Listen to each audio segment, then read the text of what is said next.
What's going on, guys? This is StormMakerX.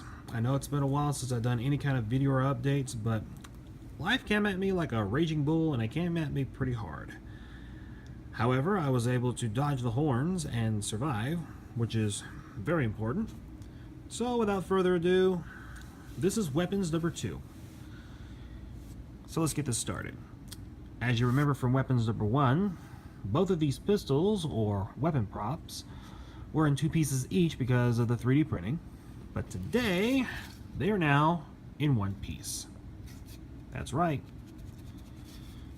E6000 Industrial Strength was the glue of choice that I used, and it has a very good strong hold on both of these pistols. So yes, definitely worked like a charm.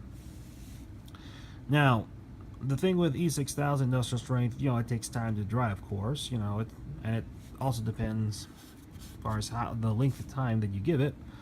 So as I was working on the other armor pieces, I put these to the side once I used the E6000, and I did put some tape, not all over it, but on the areas that it was going to be on top of and on the side of, because that's what the glue was going to seep through.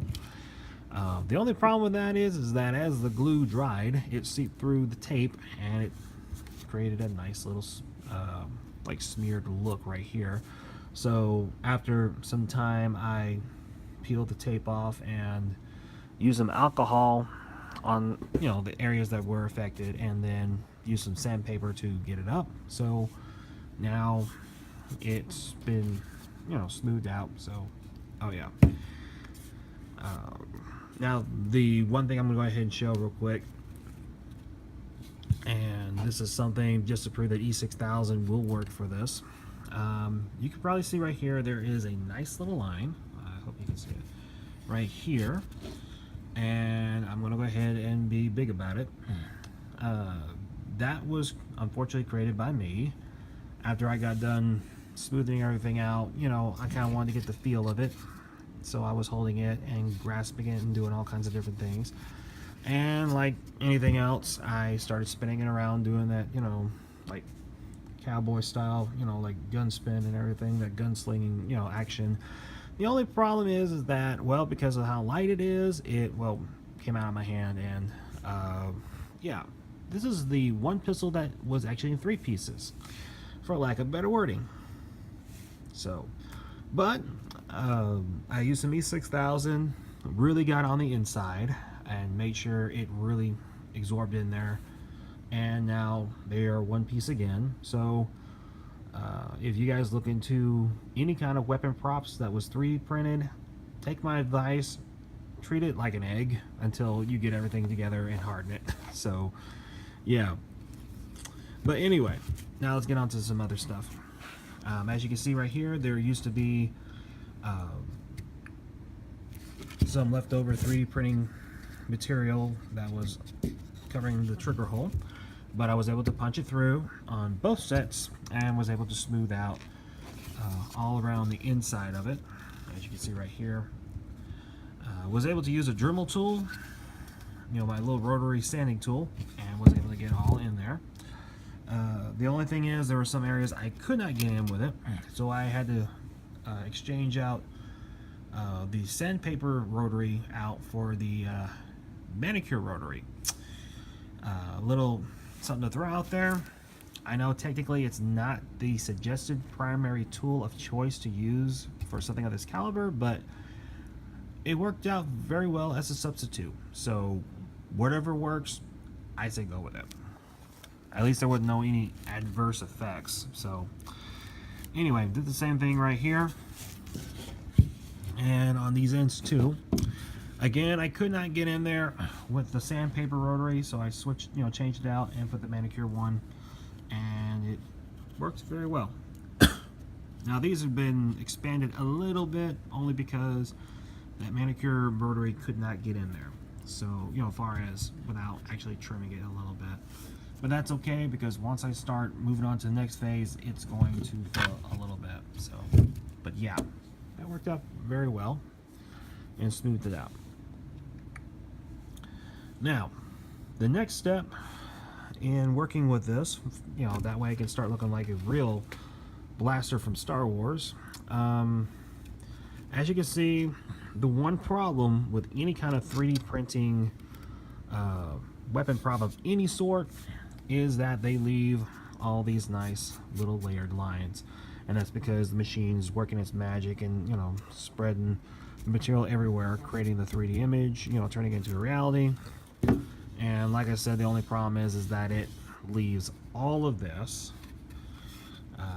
I could try to sand it, but the problem and fear of it is that once I start trying to do that, is that I might go too far with it, because it's not very thick.